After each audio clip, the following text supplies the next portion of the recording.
What's up, everybody? Welcome back to the channel. We are here at Gematsu, this channel's favorite website, with more Romancing Saga 2 Revenge of the Seven news. Now, we got a lot of good stuff to go over. I genuinely thought this was just going to be a 3D update of Romancing Saga 2, but it looks like Square is taking it to the next level, and they've made a lot of changes to make this a more enjoyable game experience. A lot of these changes just make sense, bro. So let's go ahead, we'll check them out, and then let me know how you guys feel in the comments about it all. So we're gonna start here with class abilities. Above this section, it talks about the characters and the classes. You know how these videos go though. I don't sit here and read this whole article to you. I encourage y'all to come here, give these guys some traffic, put your reading skills to use, because at least you can do that, right? We play RPGs after all! And learn about all the stuff that I'm not gonna go over in the video. Check it out. But as for now, let's start with abilities. Each character class has a unique ability, offering the player a variety of advantages specific to each character. Boons offered by abilities include increased HP, enhanced magic damage, enhanced abilities, increased item drop rates, and more. So this pretty much just says that each character class gets a special skill that you can learn off that class, and then you can equip it to your character. Down here in these screenshots, you see that we have an auto parry ability.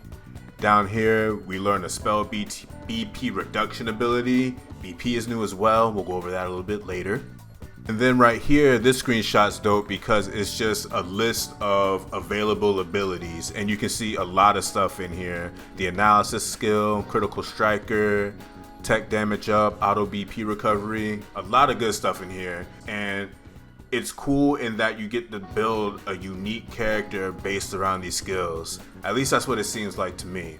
Now this change here I think is pretty cool, and as a game that lets you see enemies on the screen, which you can also do in the OG Romancing Saga 2, which was honestly pretty dope. Now you can strike the enemy from behind and get a preemptive strike. Approaching enemies unnoticed will prompt the player to launch a surprise attack.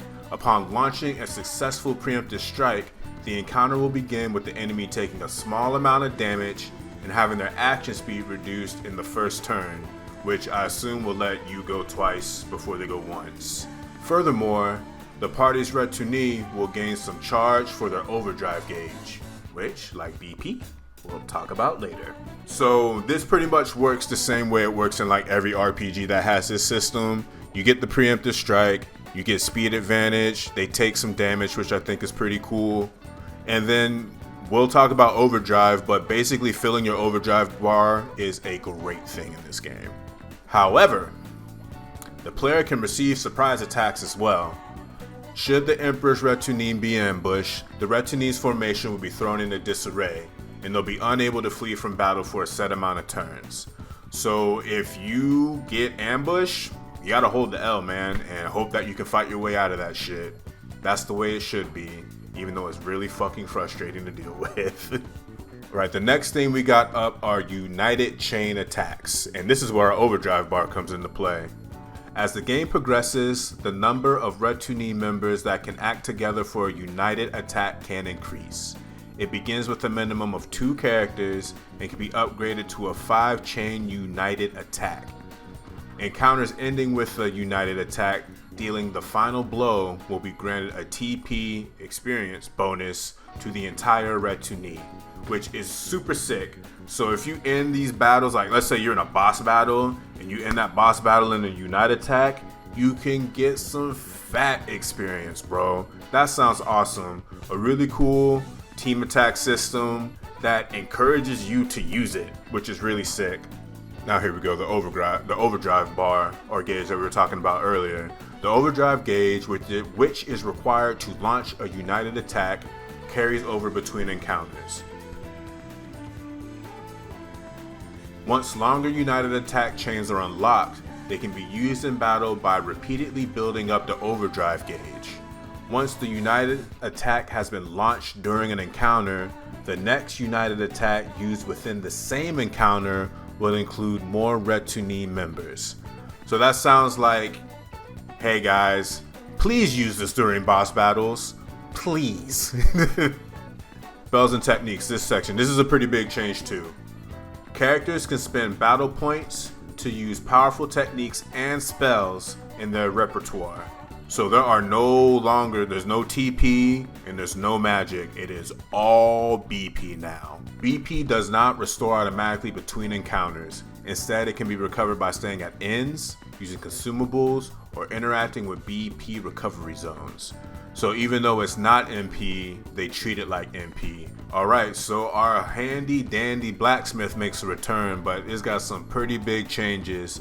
And these are an example of the changes where I'm like, holy shit, why didn't y'all guys do this before? Once the smithy has been established in the capital, the player will be able to spend materials and crowns, the in-universe currency, to develop new weapons, shields, armor, as well as reforge existing weapons into a stronger form. You can upgrade your weapons now, everybody. If you like a sword and you want to keep it, you can keep it. Once the sufficient materials and crowns have been spent, development or reforging can begin. A certain amount of time will need to pass before the equipment can be collected, which can be achieved through either winning battles or by triggering a time skip through progression of the story. So another thing I learned by doing research that it doesn't mention here is that if you're an OG Romancing Saga 2 player, when you went to the smithy, you just had to get whatever was available. You couldn't choose what weapon you wanted to be developed. Now, there's no choice. Whatever weapons you have in your inventory, you can upgrade, and whatever new weapons that you're able to create, you can create. You don't have to wait for them to RNG pop up for you. Here's an example. I want to show you guys this because of the inventory slots, in case you guys want to see that. And here is the smithy, the forge equipment screen. So imagine these are the weapons you can create, and these are the levels across that the weapons have. So it looks like there's 3 levels each weapon can achieve. I wonder how big the jumps are. I'm sure it depends on the weapon, but I'm just interested like if there's a general range. And then this is an example of where you can find, like how you find materials on the world map, like these shiny things that you can pick up. Now this is one of the biggest quality of life changes in the entire game for me. Retune composition. Each new character class can be discovered and become recruitable by progressing through the various freeform scenario episodes that take place across the world. Allies of recruited classes can be added to the Emperor's Retune at any time by visiting a tavern. You can do it all from the tavern now, bro. Party member switching. Oh, and for party member switching, you don't have to LP kill anybody anymore. You can just go to the tavern and switch them out. That is the best change for me. Thank you, Square. Thank you. Now here's a screenshot of rearranging your retinue. Just switching folks out. Don't gotta look at all that LP. You don't gotta LP kill people to do it anymore. Alright, and this is the last thing I want to go over real quick. The world map. So previously visit or unlocked locations can be seen on the world map screen. Quick travel is possible by selecting location you wish to travel to on the world map. Some areas have further sub-locations that can be selected for ease, such as being able to teleport directly into Castle Avalon's throne room. So OG Saga or Romancing Saga 2 heads know, when you fast travel somewhere, guess where you ended up? At the entrance. You couldn't fast travel to places within the place you were going to. You just went to the entrance and then you had to go there. You still had to travel. Not anymore.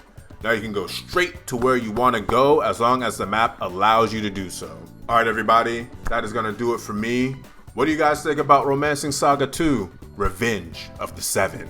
I already love this game, and these changes that they're making, especially the change to the Retune or party composition, changes to the Blacksmith, changes to fast traveling, the preempt, all of it, bro. I love all of it.